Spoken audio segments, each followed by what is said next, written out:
आपको डायरेक्ट से इनडायरेक्ट बनाने के नियमों के बारे में बताने जा रहा हूँ। देखिए, हम जब कभी भी डायरेक्ट से इनडायरेक्ट सेंटेंस को बनाते हैं तो हमको सबसे ज़्यादा परेशानी ये आती है कि हम वाक्य को किस प्रकार से पहचानेंगे, ये कैसा वाक्य है, और उसके साथ में जो हमारी रिपोर्टिंग वर्ब होती है सेड या सेड टू या सेज, इसको हम कैसे बदलें और किस में बदलें, ये हमारे सामने मुख्य समस्या आती है। तो हमने यहाँ पर देखिए कुछ एग्जांपल्स लिखे हैं और उनके माध्यम से ही आपको बताने का प्रयास करेंगे कि वाक्य को कैसे पहचानना है और उसमें जो हमारी रिपोर्टिंग वर्ब होती है वो क्या लगेगी। इसलिए हमने यहाँ पर सभी प्रकार के सेंटेंसेस को एक ही उसमें वीडियो में दिखाने का प्रयास किया है। ठीक है, तो आइए देखते हैं। देखिए, ये हमारा जो सेंटेंस होता है वो बोला जाता है हमारा रिपोर्टिंग वर्ब का वाक्य, और ये होता है हमारा रिपोर्टेड स्पीच। तो सबसे पहले तो हमें ये जान लेना चाहिए कि जो हमारा रिपोर्टिंग वर्ब का वाक्य होता है उसमें कोई भी परिवर्तन नहीं होता है, सिर्फ हमारी रिपोर्टिंग वर्ब बदली जाती है, सेड या सेड टू। जबकि हमारा रिपोर्टिंग वर्ब का वाक्य है उसमें 3 चीज़ें बदली जाती हैं, एक टेंस बदला जाता है, एक प्रोनाउन बदला जाता है, और तीसरी चीज़ होती है हमारी नियरनेस, जो है वो डिस्टेंस में बदली जाती है। ये 3 चीज़ें बदली जाती हैं। तो आइए सबसे पहले हम देखते हैं। जैसे जब कभी भी हमारा वाक्य जो है वो कर्ता के साथ में शुरू हो, रिपोर्टेड स्पीच का वाक्य जो है वो जब कभी भी हमारा कर्ता से शुरू हो, तो हम रिपोर्टिंग वर्ब यहाँ पर देखना है हमको कि सेड या सेड टू आया है। अगर बाद में ऑब्जेक्ट दिया है तो हम इसको टोल्ड में बदल देंगे, और यदि ऑब्जेक्ट नहीं दिया है तो हम इसको सेड ही रहने देते हैं। ठीक है, तो आइए देखिए पहला वाक्य हम बनाते हैं। पहला होगा राम, सेड टू के बाद में ऑब्जेक्ट आया है तो इधर हो जाएगा told Mohan, comma inverted comma हटाने के लिए जो असर्टिव सेंटेंस होता है उसमें हमारा कंजंक्शन जो होता है वो दैट होता है। असर्टिव सेंटेंस में जो भी वाक्य हमारा यहाँ पर कर्ता से प्रारंभ हो उसमें हम कंजंक्शन दैट का प्रयोग करेंगे। ठीक है, तो यहाँ हमारा आ जाएगा दैट, और आई हमारा फर्स्ट पर्सन होता है और फर्स्ट पर्सन हमेशा सब्जेक्ट के अनुसार बदलता है, तो इसके अनुसार हमारा हो जाएगा ही। इज़ारम का हमारा हो जाता है बाज, बाजवर, और ये उसी हिसाब से बदल जाएगा गोइंग टू आगरा। ठीक है, और बाद में full stop, comma inverted comma हट जाता है। इसी के बाद में हम दूसरा देखिए सेंटेंस देखते हैं। जैसे ये he says he is making a noise, तो देख लेना, सभी को ध्यान से देखना है। जब कभी भी हमारे वर्ब में से या सेज आए तो वो हमारा रिपोर्टिंग वर्ब का वाक्य प्रेजेंट टेंस में होता है, तो रिपोर्टेड स्पीच का टेंस नहीं बदला जाता है। वो जैसा कि हमारा इसमें सेज आया है इसलिए हम इसको नहीं चेंज करेंगे। यदि यहाँ पर ऑब्जेक्ट होता तो सेज को हम टोल्ड में बदल देते, वो टेल्स में बदल देते। अब ऑब्जेक्ट नहीं है तो इसका सेज ही रहेगा, he says, comma inverted comma हटेगा, कर्ता से हमारा शुरू हो रहा है तो यहाँ पर कंजंक्शन हमारा क्या आएगा, दैट। ठीक है, उसके बाद में हम क्या करेंगे, प्रोनाउन हमारा थर्ड पर्सन है, नो चेंज होता है तो वैसे ही आएगा, और इज है तो इज ही आएगा क्योंकि ये हमारा प्रेजेंट टेंस में है। Is making a noise. इसके लिए रूल ये होता है कि यदि रिपोर्टिंग वर्ब का वाक्य हमारा प्रेजेंट या फ्यूचर टेंस में है तो रिपोर्टेड स्पीच का टेंस हमारा नहीं बदला जाता है। ठीक है, उसके बाद में एक और एग्जांपल हम देखते हैं जिसमें हमारा ऑब्जेक्ट नहीं आया है, तो इसका हो जाएगा जैसे Rahul said Hari is a good students, तो स्टूडेंट, तो क्या होगा, इसमें ऑब्जेक्ट नहीं है तो सेड हमारा सेड ही रहेगा। इसका हो जाएगा Rahul said, comma inverted comma हटेगा, ये भी सब्जेक्ट से है तो यहाँ पर हमारा कंजंक्शन आ जाएगा दैट। हरी इजारम का हमारा हो जाता है पास्ट टेंस में, इसलिए क्या हो जाएगा, बाज ए गुड स्टूडेंट। ठीक है, आई होप आपको ये समझ आए होंगे। इसके बाद में देखिए अगर अगला हमारा जो है वो आता है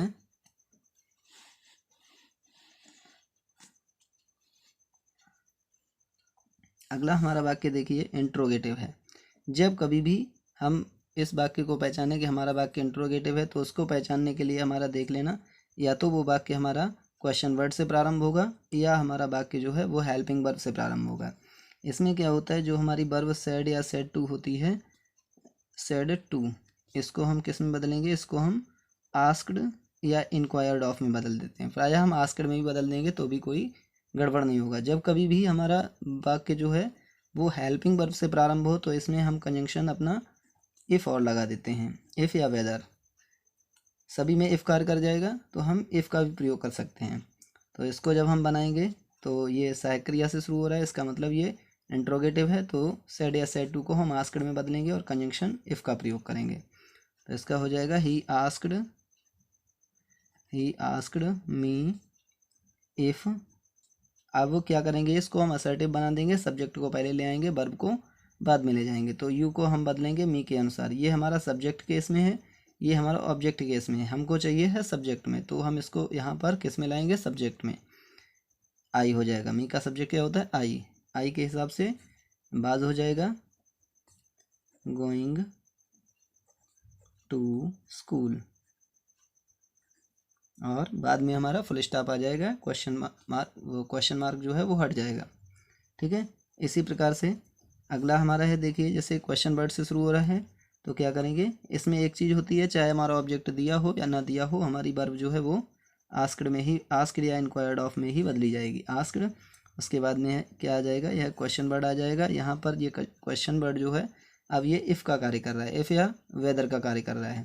उसके बाद में क्या होगा, सब्जेक्ट को पहले ले आएंगे। अब यहाँ पे चूंकि ऑब्जेक्ट दिया नहीं गया है, तो हम यहाँ पर कोई ऑब्जेक्ट मान लेते हैं। यहाँ पर मान लीजिए आई दिया गया है, यहाँ फर्स्ट पर्सन है, तो यहाँ थर्ड या सेकंड मान सकते हैं। यहाँ पर हम यू भी मान सकते हैं, या हम चाहे तो यहाँ पर हिम या हर भी मान सकते हैं। तो हमने मान लीजिए यू मान लिया, तो हमको ऐसे लिखना होगा, आई आस्क्ड यू वाई।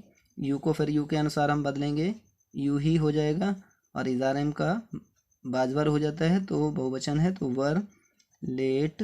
और टुडे हमारा जो है नियरनेस सूचक है, तो इसको टुडे को हम दैट डे में बदल देंगे, that day.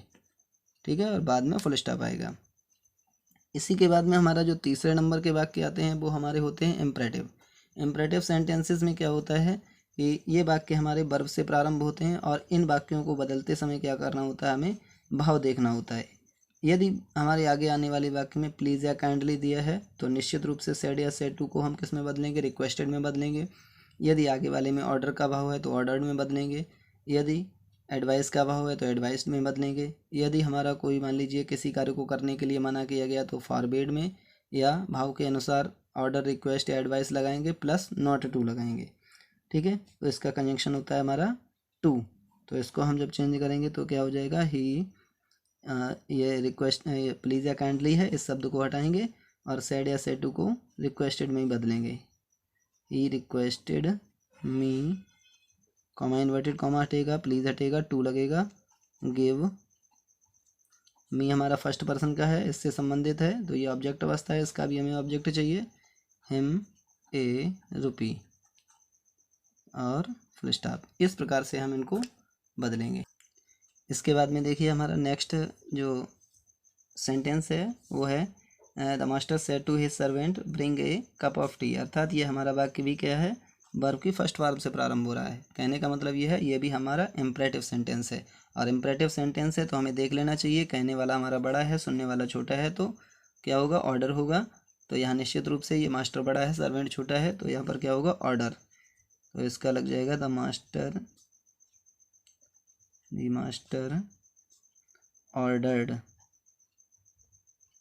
Ordered his servant. उसके बाद में क्या कंजंक्शन आता है, कंजंक्शन हमारा इम्परेटिव में होता है टू ब्रिंग, अगला एक कप ऑफ टी, बाद में फुल स्टॉप। इसके बाद में देखिए मे गॉड। जब कभी भी वाक्य में हमारा मे का प्रयोग जो है वो शुभकामना या प्रार्थना के अर्थ में हो, तो वो वाक्य हमारा कैसा होता है, ऑप्टेटिव होता है। और ऑप्टेटिव सेंटेंसेस में जब कभी भी मे गॉड आए तो सेड या सेड टू को हम किस में बदलेंगे, प्रेड में बदलेंगे।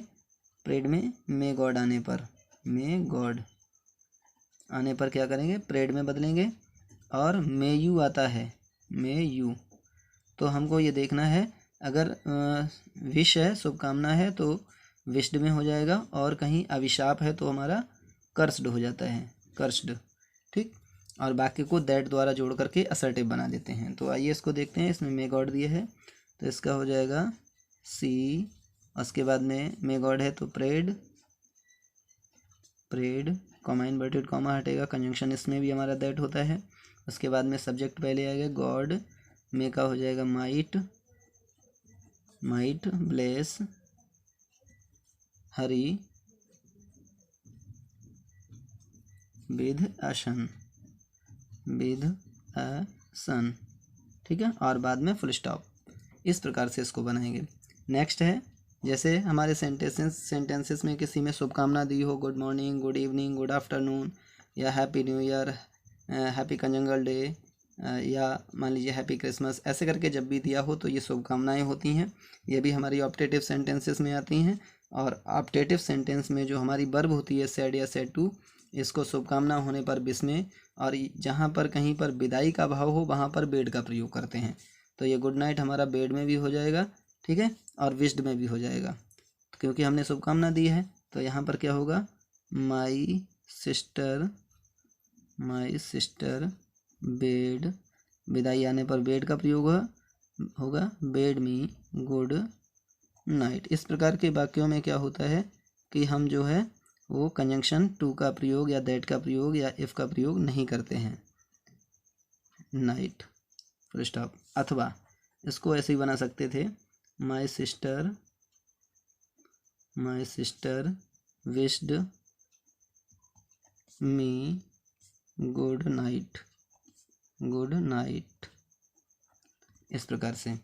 इसके बाद में क्या होता है, एक हमारे सेंटेंस आपने देखे होंगे कि ऐसे वाक्य जो हमारे लेट अस से प्रारंभ होते हैं, लेट अस से या केवल लेट से। तो लेट अस से जो भी वाक्य हमारे प्रारंभ होते हैं वो इम्परेटिव सेंटेंसेस के ही होते हैं। तो इन वाक्यों में क्या होगा, जब लेट के साथ में अस आए तो सैड या सैड टू को प्रपोज्ड या सजेस्टेड में बदलना है, प्रपोज्ड या सजेस्टेड।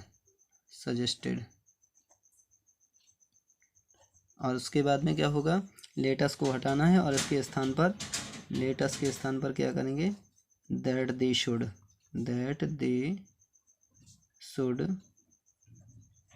या दैट वी शुड, या दैट यू शुड, इसका प्रयोग करते हैं।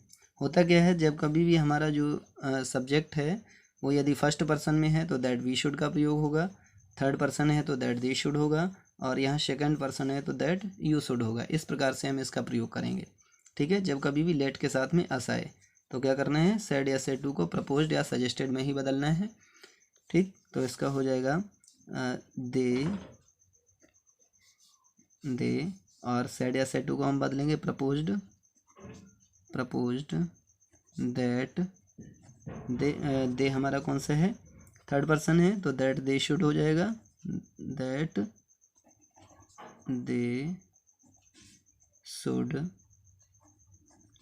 प्ले ए मैच। इस प्रकार से इसको बनाएंगे। जब कभी भी हमारा वाक्य लेट से प्रारंभ हो तो उसमें क्या करेंगे, जैसे इम्परेटिव सेंटेंसेस में हम भाव के अनुसार वाक्य को बदलते थे, उसी प्रकार से भाव से इसमें बदलेंगे, और उसके बाद में लेट से पहले टू और लगा देंगे, टू लेट कर देंगे, ठीक है। इसके बाद में नेक्स्ट क्वेश्चन हमारा अगला आता है, he said alas he is ruined. जब कभी भी हमारे रिपोर्टेड स्पीच के वाक्य में अलास, ब्रेवो, हुर्राह या जो गुड हेवंस है ऐसे शब्द आते हैं तो वो हमारे वाक्य एक्सक्लेमेटरी के होते हैं। और एक्सक्लेमेटरी के सेंटेंसेस होने पर, हुर्राह आने पर एक्सक्लेम्ड विद जॉय, अलास आने पर एक्सक्लेम्ड विद सारो, या ब्रेवो आने पर exclaimed with praise by saying, और गुड हेवंस आने पर सरप्राइज्ड या रिग्रेट। तो सैड या सैड टू के स्थान पर ये लगाते हैं और वाक्य को दैट द्वारा जोड़ देते हैं। तो आइए देखते हैं। तो इसको जब हम बनाएंगे इनडायरेक्ट तो हो जाएगा ही, सैड के स्थान पर क्या होगा, एक्सक्लेम्ड विद सॉरो, क्योंकि यहाँ दुख प्रकट किया गया है, सॉरो, कॉमा इन्वर्टेड कॉमा हटेगा, दैट ही हमारा थर्ड पर्सन है, नो चेंज होगा, ही इज आर एम का बाज हो जाएगा, और रूइंड का रूइंड। इस प्रकार से हम वाक्यों को बदलेंगे। तो मैंने आपको सभी प्रकार के वाक्यों को पांचों प्रकार के वाक्यों का विश्लेषण करके बताया है। यदि आपको अभी भी कोई समस्या है तो हमें ज़रूर ही कमेंट करें और हमारे वीडियो में अंत तक पूरी तरह से देखें, तभी आपको समझ में आएगा। धन्यवाद।